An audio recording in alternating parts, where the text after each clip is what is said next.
সুপ্রিয় দর্শক, আজ আমাদের মাঝে উপস্থিত রয়েছেন সঙ্গীত শিল্পী সাইফুল ইসলাম শাহিন। শুভ সকাল, কেমন আছেন? শুভ সকাল, আলহামদুলিল্লাহ ভালো আছি। আপনি কেমন আছেন? আমি বেশ ভালো আছি, ধন্যবাদ আপনাকে।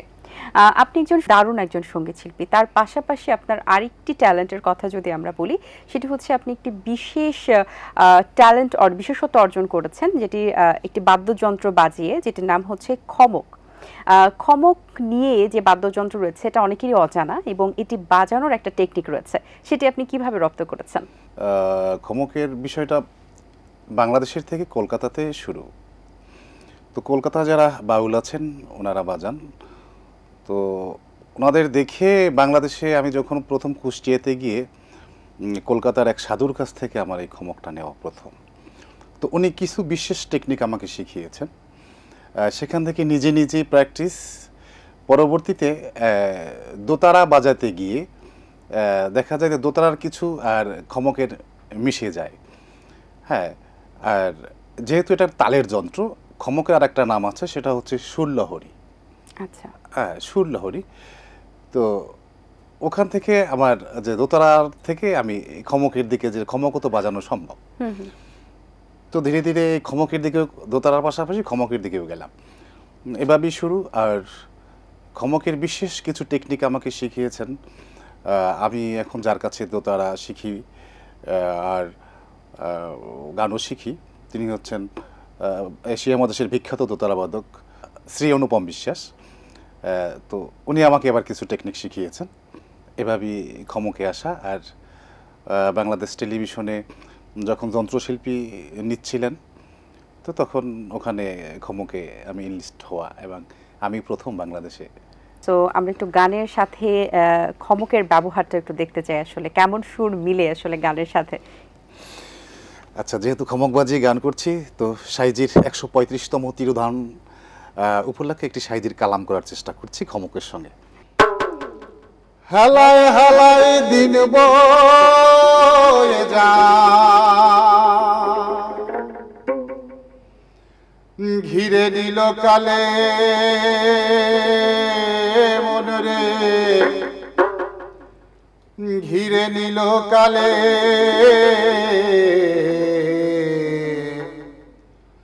আর কি হবে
বাহ বাহ, অসাধারণ।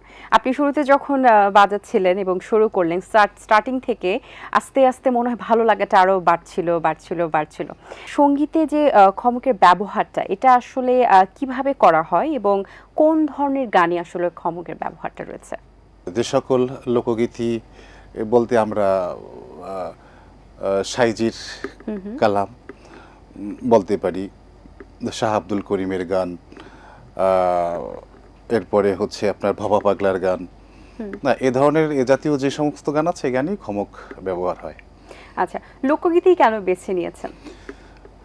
লোকগীতি আমাদের মাটির গান, আর এ গান করার সময় একটা আত্মশুদ্ধি নিজের ভিতরে তৈরি হয়, যে ভালো লাগা, যে আমি একটা মনে হচ্ছে আমি দেশের জন্য কিছু একটা করি বা দেশের গান করতেছি, মাটির গান করতেছি। আচ্ছা, এবং এই জার্নি যদি বলা যায় 35 বছরের জার্নি আপনার গানের সাথে পথ চলা, 35 বছর অনেক দীর্ঘ একটা সময়, 2 যুগ 3 যুগের কাছাকাছি। সেই জায়গা থেকে আসলে গানের পথ চলাটা কেমন ছিল এখন পর্যন্ত? প্রাপ্তি অপ্রাপ্তির জায়গা কতটুকু? গান কখনো মানুষকে ঠকায় না। আমি যে গান সাধনা করছি আজকে 35 বছর, ধীরে ধীরে ধীরে ধীরে, তবে গানের জন্য অনেক ধৈর্যের দরকার, ধৈর্য থাকতে হবে। এবং গান একটা বিষয় হচ্ছে যে গান আমাদেরকে ধৈর্য শিখায়, ধৈর্য ধারণ শিখায়। আর যদি গান করি, গানের যদি কথা বলি, যে লোকগীতির কথাও যদি বলি, যেহেতু আমি লোকগীতি করি, তো এই গানে স্বচ্ছ সুন্দর এবং সুন্দর এটা হওয়া শিখায়, মানবিক গুণ শিখায়। আচ্ছা, বেশ ভালো। আমরা এখানে একতারা দেখতে পাচ্ছি, আমরা একটু একতারা ব্যবহারটা একটু গানের মাধ্যমে আসলে দেখতে চাই। জি।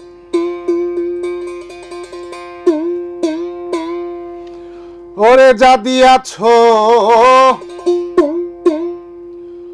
তুমি আমায়, যা দিয়াছো তুমি আমায়, কি দেব তার প্রতিদান।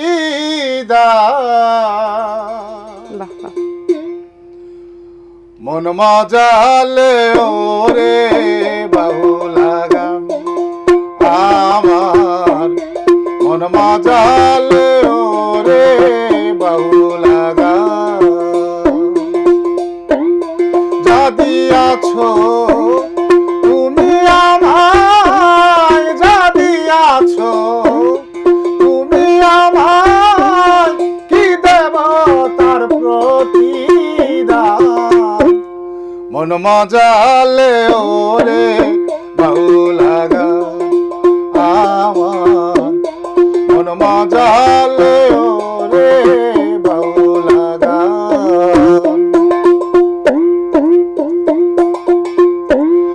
অন্তরে আসিয়া যখন দিলা তুমি সারা, তোমার সঙ্গ নিলাম আমি, সঙ্গে নিয়া এক তারা। মন মানে না তোমায় ছাড়া, তোমাতে সপেছি প্রাণ। মন মজালে ওরে বাউলা আমার, মন মজালে ওরে বাউলা। বাহ, চমৎকার চমৎকার, অসংখ্য ধন্যবাদ আপনাকে। আপনি ভান্ডারি গান নিয়ে কাজ করছেন, এই গান নিয়ে কাজ করার পরিকল্পনা কিভাবে এলো এবং এই গানের প্রচলন এখন কেমন? ভান্ডারি গান হচ্ছে গুরু ভজা একটা গান, গুরুদের নিয়ে বা মুর্শিদ যারা পীর ধরেছেন তারা এই গানগুলো করে থাকেন। আর ভান্ডারি গান বলতে সিলেটের অঞ্চলের একটি গান। এই গানের মাঝে প্রভুকে মানে স্রষ্টাকে পাওয়া যায় যদি এই গান গাওয়া যায়। আর এর থেকেই আমার এই ভান্ডারি গান করা, আর করেও এখন অন্যান্য লোকগীতির সঙ্গে আমি ভান্ডারি গান নিয়মিত করছি। খুব ভালো।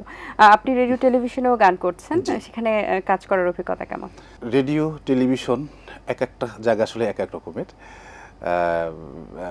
টেলিভিশনের অভিজ্ঞতা হচ্ছে প্রতিনিয়তই আমাদের শিখতে হয়, রেডিওতে গেলেও শিখতে হয়, যে প্রতিটি গানের একটা সময় থাকে, তাল থাকে, লয় থাকে, এক এক জায়গায় কাজের অভিজ্ঞতা এক এক রকমেরই হয়। আবার যদি এর বাইরে যদি বলতে চাই স্টেজ পারফর্ম, সেখানের অভিজ্ঞতা আবার একটু অন্যরকম। বাদ্যযন্ত্রের যে ব্যবহারটা আপনি এত সুন্দরভাবে রিপ্রেজেন্ট করছেন, এখন আমরা একতারা দেখতে পাচ্ছি এবং আমরা খমক দেখতে পাচ্ছি, যেটা সম্পর্কে অনেকেই অবগত না, তারা আসলে এখন পরিচিত হচ্ছেন এই ব্যাপারগুলো নিয়ে। কিন্তু আমরা যে আধুনিক যুগে গানের ক্ষেত্রে দেখা যায় যে একটা আমাদের তবলার সাউন্ড আমরা আসলে অটোই পেয়ে যাচ্ছি ডিজিটাল ওয়েতে, সেই জায়গা থেকে তবলা বাদকের যে সংকট বা অন্যান্য বাদ্যযন্ত্রের যে যারা আসলে রয়েছেন যারা বাজান, তাদের যে সংকটটা হচ্ছে, এক্ষেত্রে কি আসলে আমাদের ঐতিহ্য কোথাও না কোথাও ঐতিহ্যের ঘাটতি হচ্ছে কিনা, কি মনে হয় আপনার? অবশ্যই ডিজিটাল তো আসলে আমাদের ওই প্রাণের জায়গাটা টাচ করতে পারে না। আমরা বাঙালিয়ানা, আমরা বাংলাদেশ হচ্ছে লোকজের একটা খনি। তো এই খনির জায়গাটায় যদি আমরা যেটা দিয়ে আমরা উঠেছি, যে মানে এই লোকজ হচ্ছে ওয়ার্ল্ড বিখ্যাত, মানে পৃথিবীর সবচেয়ে বড় মাপের লোকজ আমাদের এখানে। হ্যাঁ, তো এখানে আমাদের লোকজ হারানো উচিত না, এবং এখানের আমরা যেগুলো কাজ করছি, দোতারা, একতারা, খমক, বায়া, বাংলা ঢোল, এগুলো আমাদের যন্ত্র, আমাদের দেশি যন্ত্র। আশা করব প্রত্যেকের এটার উপরে যারা কর্তৃপক্ষ আছেন বা যারা গান করে থাকেন, তারাও যেন এদিকে নজর দেন, না হলে আমাদের লোকজ হারিয়ে যাবে। এই ক্ষেত্রে আর কি কি বাদ্যযন্ত্র রয়েছে যেগুলোর ব্যবহার গানে হয়ে থাকে, যেটা সম্পর্কে হয়তো বা অনেকে অবগত না? যেমন খমক একটি আমরা দেখলাম, একটা নতুন একটা বাদ্যযন্ত্র দেখলাম। যারা আসলে গানের জগতে আছেন তারা তো জানছেনই, বাট অনেকেরই অজানা। খমক তো আছে, একতারা, দোতারা, এরপরে বাংলাদেশের বাংলা ঢোল, এটা আমাদের এই কয়টা বলা যায় যে এটা আমাদের ঐতিহ্য হিসেবে সবসময় সংস্কৃতির অঙ্গনে আছে। আপনার পরিবার কতটা সাপোর্টিভ ছিল আপনার গানের জার্নিতে, 35 বছরের গানের জার্নিতে? বলবো যে এখন সবাই করে। শুরুতে হয়তো বা আসলে শুরুটা আসলে অনেক গান, অন্যদেরটা জানি না, আমারটা একটু কঠিন হয়েছে, যেহেতু পড়াশোনার পাশাপাশি গান করতে হয়েছে। আমার পরিবার থেকে নানান সময় নানান ধরনের আসলে কমপ্লেন এসেছে, আগে পড়াশোনা পরে গান বাজনা। যাই হোক, আমি চেষ্টা করেছি দুটোকেই পাশাপাশি রেখে কাজ করার। চমৎকার। এবার আপনার কণ্ঠে আরেকটি গান শুনতে চাই আমরা, কোনটি শোনাবেন? আমি এখন যে গানটি করব এটি হচ্ছে আমার গুরুজি অনুপম বিশ্বাসের লেখা, ওনার সুর, একটু করার চেষ্টা করছি।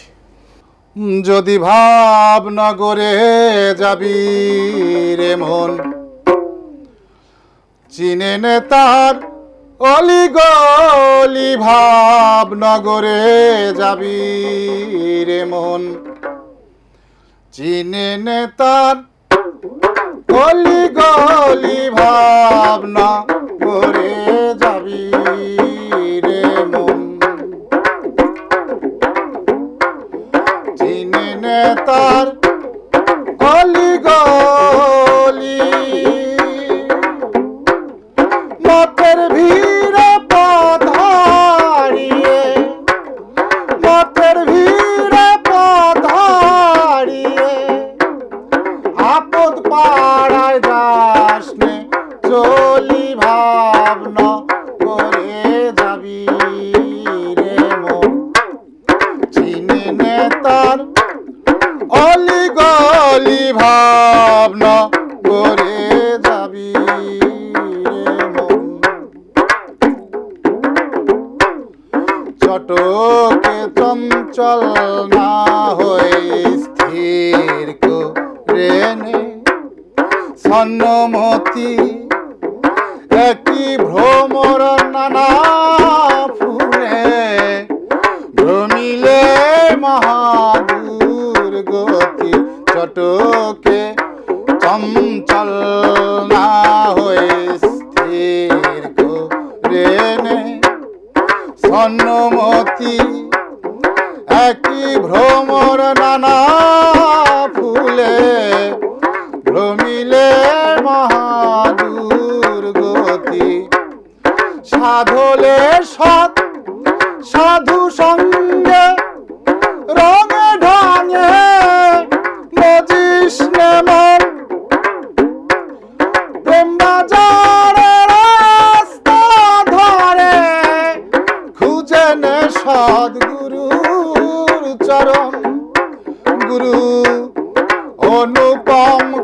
সেই ভ্রমণে, অনুপম কয় সেই ভ্রমণে, হবি নে পুরিপুর বলি ভাবনা করে যাবি রে মন, চিনে নে তার অলি গলি ভাবনা করে যাবি রে মন। বাহ, অসাধারণ। অসংখ্য ধন্যবাদ আপনাকে, চমৎকার একটি সময় কেটেছে, সুন্দর কিছু গান শুনিয়েছেন। অনেক শুভকামনা রইল আপনার জন্য, ভালো থাকবেন সবসময়। আপনাদের জন্য শুভকামনা, এটিএন বাংলাকেও জন্য রইল অনেক অনেক শুভকামনা। যুগ যুগান্তরে আমাদের এই লোকজ নিয়ে চলুক এটিএন বাংলা, শুভকামনা সবার জন্য। আর যারা এই মুহূর্তে আমাদেরকে দেখছেন তাদের সকলকে জানাচ্ছি আন্তরিক অভিনন্দন এবং শুভেচ্ছা। দর্শক, আশা করছি আজকের আয়োজন আপনাদের ভালো লেগেছে, আমার তো বেশ ভালো লেগেছে। আজ এই পর্যন্তই, দেখা হবে আগামী পর্বে নতুন কারোর সঙ্গে। সেই পর্যন্ত ভালো থাকুন, সুস্থ থাকুন এবং এটিএন বাংলার সাথেই থাকুন। সকলকে আল্লাহ হাফেজ। দিন আসে দিন যায়, সময়টা চলে যায়, তবু আছি এই বেশ ভালো। জীবনটা রঙময়, যেভাবেই হওয়া চাই, নয় কভু সাদা কালো। এই আশাতে স্বপ্ন ভাসে, সুখ হাসে চোখে মুখে, চায়ের চুমুকে।